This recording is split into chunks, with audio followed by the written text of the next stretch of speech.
This week on Dialogue, the role of forward deployed naval forces.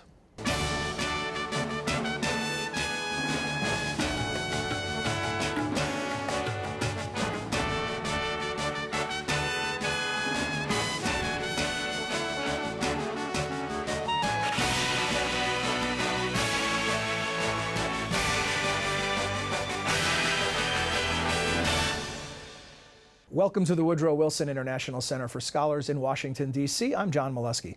Each week, Dialogue explores the world of ideas and issues in international affairs, history, and culture. Now let's meet our guests. Pete Pagano is a captain in the United States Navy and is commander of the USS Kearsarge Amphibious Ready Group. Mark Desens is a colonel in the United States Marine Corps and is commander of the 26th Marine Expeditionary Unit. During a 9-month deployment, our guests and the Navy Marine Corps team they led completed a wide range of missions across Southwest Asia, the Middle East, and the Mediterranean. And they join us today to talk about their experiences. Gentlemen, welcome to Dialogue. Thanks for joining us. Thanks, John. It's a privilege to be here. Let's begin with some definitions, and then we can work our way into some specifics. Forward deployed naval forces sounds fairly self-explanatory, but give us some insight into what that means from a strategic point of view. What it means is 24/7, 365 days a year, U.S. Navy forces and embarked Marine units are deployed overseas away from their home port bases, promoting the national security and protecting national interests. Is this type of overlap between the various forces a normal thing? So the Marines and the Navy working closely together and this kind of thing. You know, often in pop culture we see competition between the various armed forces. There's a Department of the Navy, and there's a reason for that, because the Navy and the Marine Corps a team have been since the 1700s, and we've been operating this way for hundreds of years now. And when you're forward deployed, that means you respond to crisis. It means anytime something happens anywhere in the world, we're ready to respond. Is the notion of forward deployment relatively new, or has this been a strategy that's been in place for a while? Certainly for all of our careers, it's been in place. I've been doing this for 27 years. Yeah. And certainly goes back even further than that, than our careers. But how far does it go back? Well, U.S. naval forces, meaning Navy and Marine Corps, have been overseas on station since the birth of our nation, certainly the birth of the Navy and Marine Corps. Certainly post-World War II is perhaps when it was most formalized and codified as an actual stated policy, perhaps. Mm-hmm. And let's talk about some other. ARG is a term that shows up, and I mentioned it in the introduction. Tell us what that means. Right. That's shorthand, Navy shorthand for Amphibious Ready Group, and it's pronounced ARG. And what that is it's a unit of amphibious ships. These days we go out with 3 ships, a large deck amphibious ship, which is about the size of a small aircraft carrier, 44,000 tons, which isn't very small, but in relative terms it is. And it is supported by 2 other types of amphibious ships, an LPD and an LSD, which are configured for different missions, and each ship brings a different capability and capacity to the group, and they're designed to support Marine Expeditionary Unit, to embark and support. That was my next one, MEU, Marine Expeditionary Unit. Sure. Well, of course, the Marine Corps at the end of the day is an infantry organization. Everything we do in the Marine Corps revolves around that lance corporal and that POC on the ground, because at the end of the day, it's who controls the ground that wins battles and controls things. But the way the Marine Corps operates, we operate as a Marine Air-Ground Task Force. So we pair together aviation and ground and logistics to form a team that supports that Marine on the ground. So this is land, air, and sea. You're capable of all 3. And projected from the sea, from these ships, to do those missions. And how, there are 3 vessels involved, the Kearsarge, yours, Carter Hall, and the Ponce are the other 2? Ponce, yes, sir. Ponce, yes. Now, how many advanced, or what's the word I'm looking for, not advanced? Amphibious ships? Amphibious ships are out there at any given time around the world? At any given time around the world, there is at least 2 ARGs deployed, forward deployed generally one from the East Coast and one from the West Coast of the United States, and operating overseas. And then a couple other, if you'll bear with me on some of these definitions, but I think it's interesting, and I think our viewers might be interested, is things like aggregated, disaggregated. Sounds more technical than it needs to be, perhaps, but tell us what we're talking about as far as how that relates to your missions. Absolutely. Let's talk about why, aggregation, why you got to have the whole team together. Yeah, the perfect explanation of that is for combat. If you're in Afghanistan, Iraq, you bring your force together so that you can fight. But when we're not fighting, the nation needs us to do more than just be sitting on our ships. And in fact, we're not just sitting on ships. The ships are in fact spread apart on any given day all over a theater. And also the Marines off those ships are spread around all over a theater, because any given day, what we need to be doing as a country is be making friends and building up the capacity of our partners or allies. So we actually put sailors and Marines all over a region helping to do those kinds of things. And often, as we were talking about before the show started, we're actually helping out with things such as helping to rebuild schools in Africa and things of that nature that help build goodwill for the United States. And the disaggregated notion is sometimes things happen, and so you're in a position to be flexible. Right, and exactly that flexibility that the ARGMU team brings it gives options to national leadership, to the combatant commanders of a given theater. It gives them options to influence events at sea, ashore, throughout their theater, and that disaggregation, having one ship with their embarked Marines operating in this part of the world while another one is in another part of the theater, allows this relatively small organization, task group, to cover a lot of territory and have a lot of influence. How many people? Could I give you one example, please, John? Yes. November 16th of last year, just to give you a snapshot in time. The USS Kearsarge was conducting operations in the Central Command AOR. At the same time, we had 4 of our CH-53s in the middle of Pakistan doing flood relief. So there's one piece broken off in Pakistan. At the same time, Marines were assisting the Jordanians in their training because they are participating in Operation Enduring Freedom. While at the same time, one of Pete's ships and my Marines were down in Kenya conducting small unit training with the Kenyan Army, and as I mentioned before, helping to rebuild a school. So we spread out, and we help wherever we can accomplish what the country needs. Sounds like, to put it in maybe crass terms, a lot of bang for the buck. Yes. Thank you. I guess I think so. Well, okay. Well, I was thinking of it more as a question than a compliment, but I'll take the compliment angle. But no, it does. It seems like you're able to do a lot with, relatively speaking, a little. I mean, how many total men and women are we talking about assigned? 2,000 sailors and about the same number. That's a lot of mission for 2,000 people. Yes, sir. So, yeah, the nation does get a big bang for their buck. Talk to me about each of you. If we start with Captain Pagano with you, what prepared you for this mission? What was your background leading up to this? Well, obviously, myself and my staff, the ships assigned, and the Marines all go through a pre-deployment training cycle. So certainly that prepared us for the range of missions that we were expected to encounter. However, you train for everything, really, from humanitarian assistance to combat operations. You don't necessarily expect to actually execute all of them in a given deployment. Right. We had I think, a kind of unique deployment in that case, in that respect, in that we did experience real world just about everything we trained for. Perhaps the wave of the future is what you encountered in the 9 months. Certainly we deployed during a time of instability and turmoil in that part of the world. So, we were trained as part of the pre-deployment workup cycle to go abroad. Now, of course, I've been in the Navy 26 years, so and the last 6 of those years was in the amphibious community. So that was my background for it. Colonel Desens, how about you? It seems as if maybe it's almost more than you initially signed on for. Well, yeah, each of us are brought up so that by the time we get to this point in our career, hopefully we're ready for the challenges that face us. But as you bring all this together, first the blue side and then the green side being the Marines, and then we come together, and Pete and I literally spend 6 months together training our units and fusing them into a team. So And we are given all kinds of challenges along the way by the folks that help us train. So our only problem now is all those crazy scenarios they gave us, we can't go back and say that's just too crazy. You'll never see that in one deployment, because we saw a lot this one.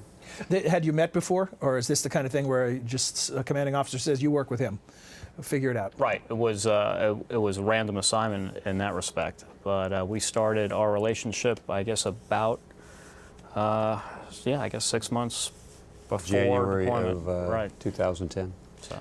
Given the current environment, the types of threats that we face today, the post-Cold War world that we're all trying to sort out, is this the thing that makes the most sense? You know, from a lay perspective, from the outside looking in, it seems to be that you just have to have people in a position to respond quickly to who knows exactly what. Mm-hmm. I mean, we have some broad categories: humanitarian aid, embassy evacuations, I guess, to get more specific. But when you think about your own approach to military strategy and looking at the big picture, is there anything else that makes sense or more sense than this, or is this pretty much where our emphasis needs to be?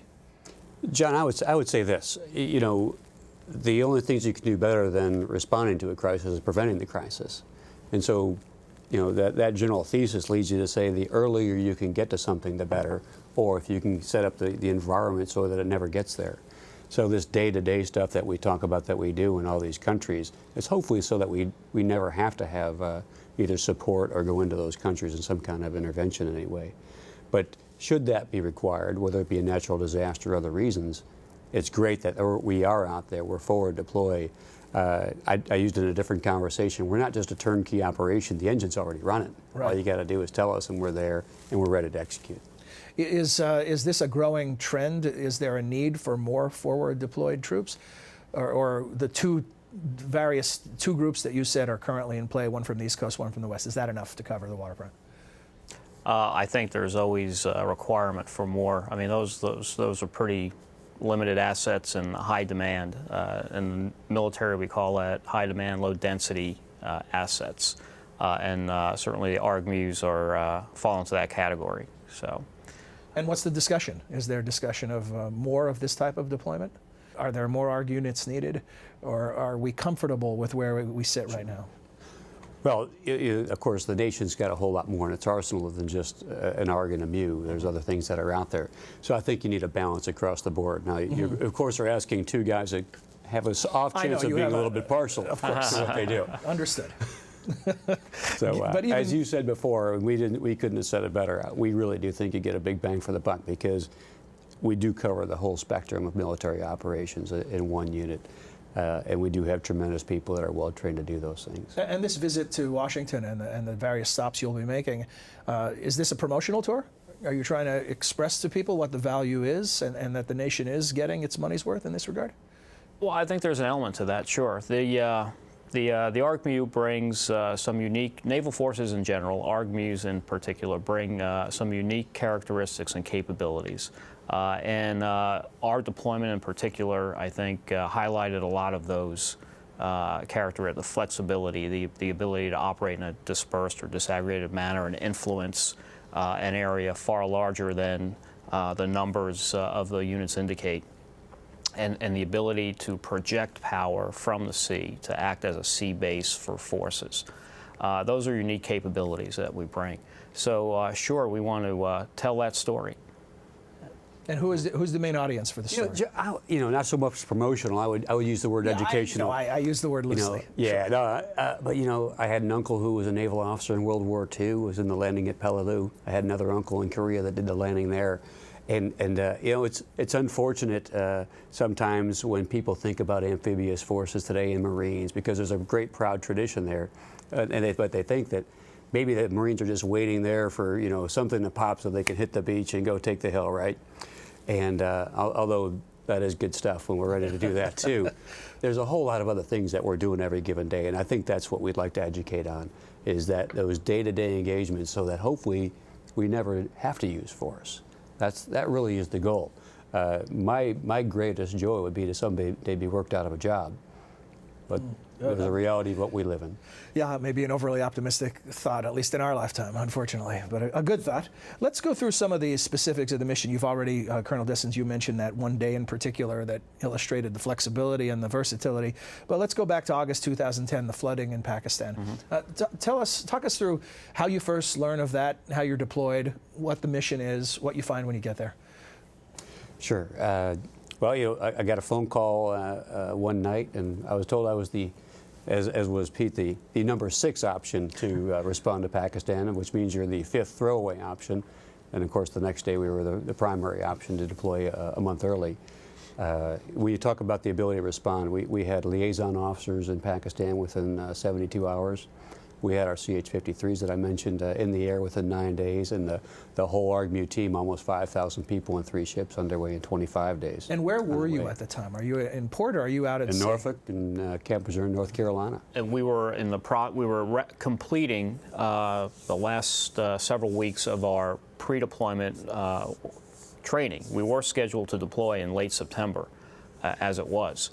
So we were in the tail end of that pre-deployment training, getting ready to go into a maintenance phase with regard to the ships when we got the word.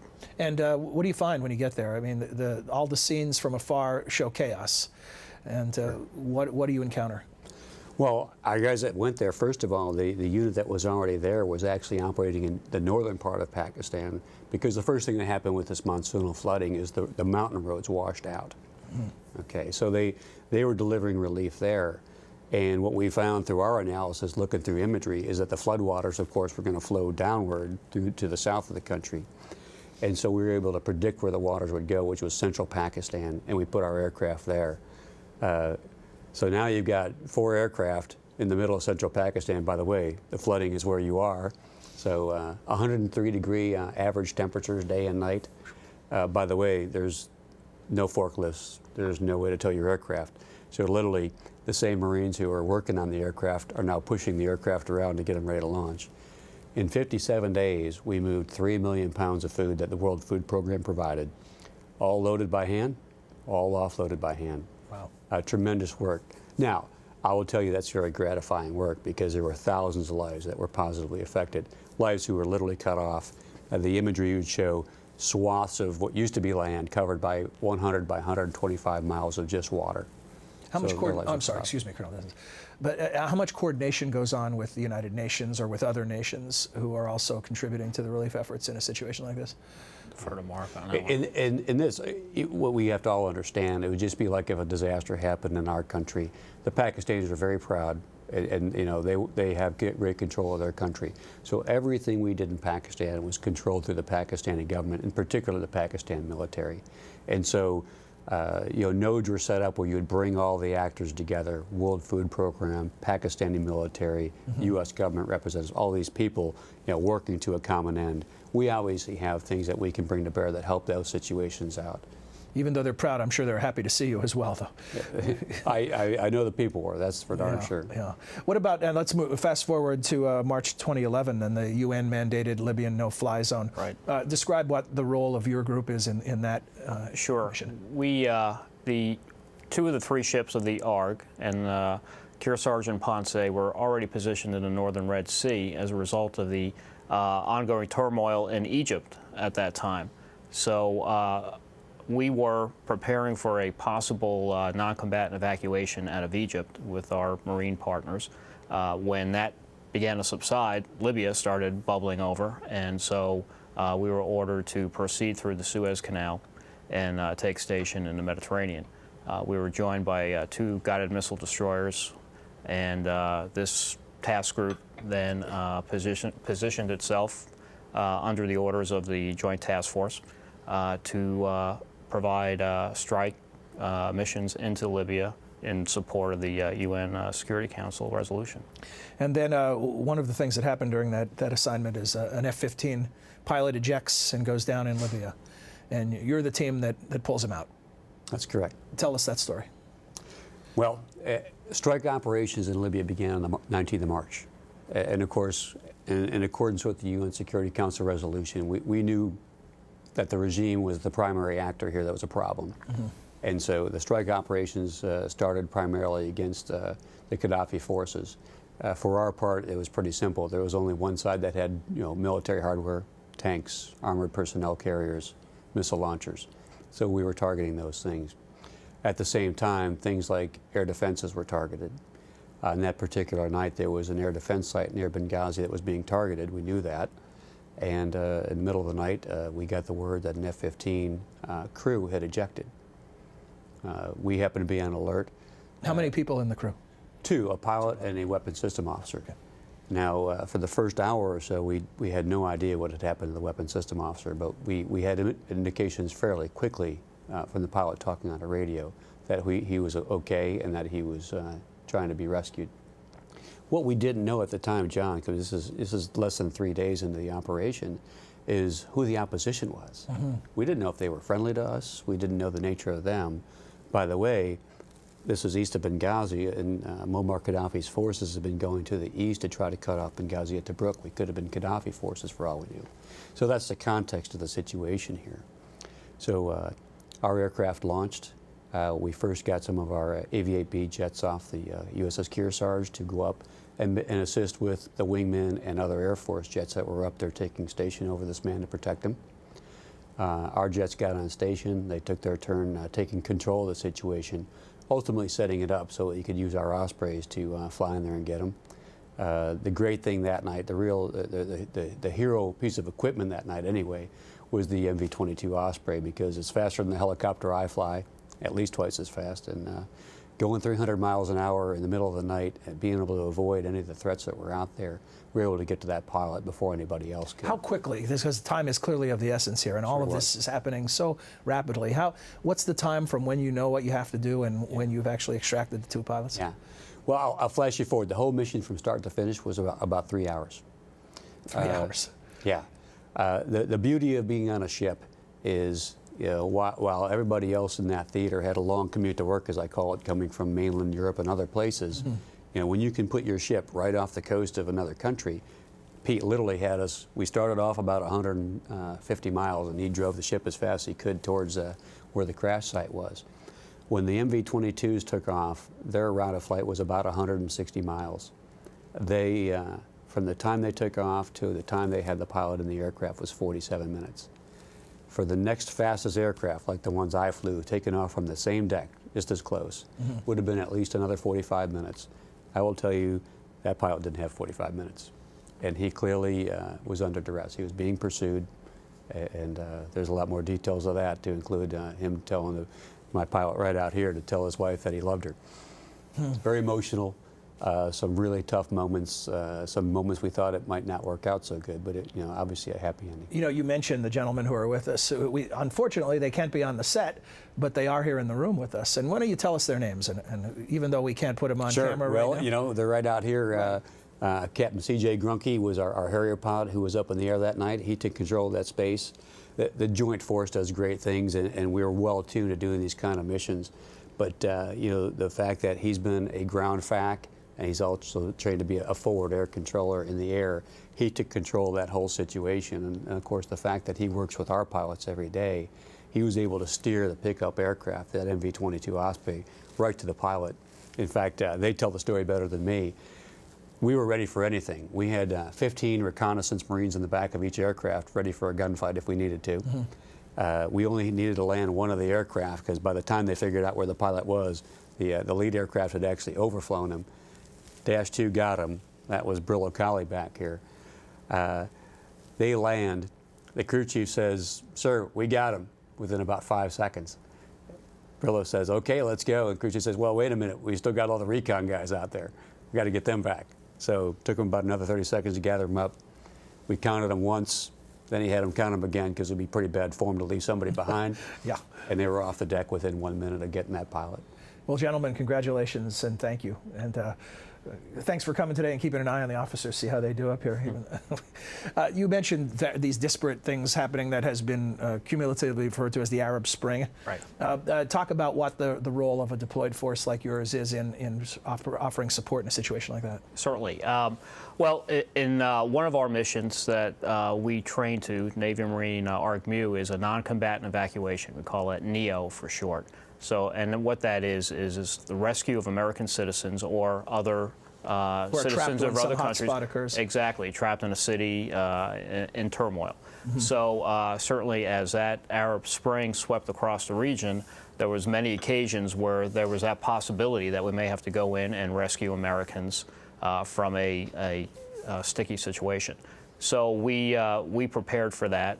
Amphibious ships, because of the large cargo carrying capacity and troop carrying capacity, also are uniquely tailored then to take on board civilians and care for them and support them. How much excess room do you have for in a case like that? How many people could you evacuate? Well, really, it's kind of a one-for-one. The Marines would go ashore to rescue those civilians and provide security, and that would free up capacity on the ship to actually bring the civilians on board.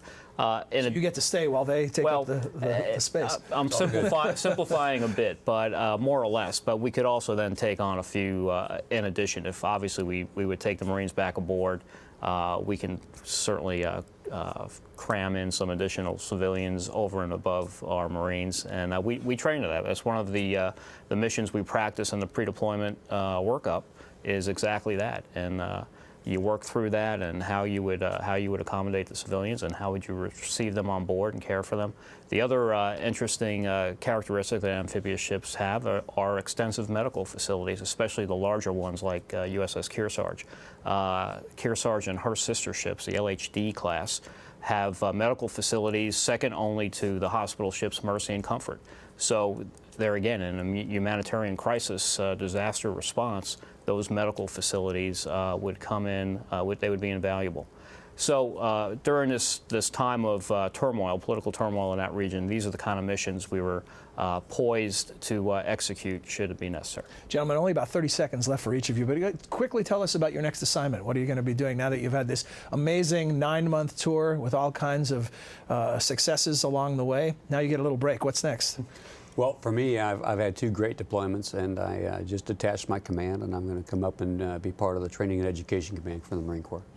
Congratulations, Colonel Desens. Captain Pagano, what about you? Well, I am fortunate in that I still have a year left in command of the Amphibious Ready Group, so I will continue on for another year as the ships enter into the maintenance and training phase and begin working up for their next deployment. Well, gentlemen, thanks very much. Sincere thanks for joining us today. Thank you, John. Talking about your mission. We'll return next week with another edition of Dialogue. Until then, for all of us at the Wilson Center, I'm John Molesky. Thanks for joining us.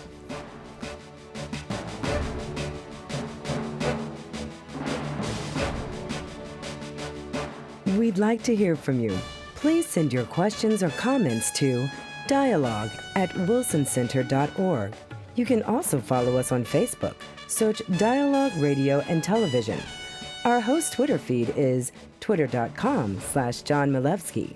Dialogue is a co-production of the Woodrow Wilson International Center for Scholars and MHZ Networks. Dialogue is available via broadcast, cable, satellite, and telco on MHZ Worldview throughout the United States. To see how to watch where you live, visit www.mhznetworks.org.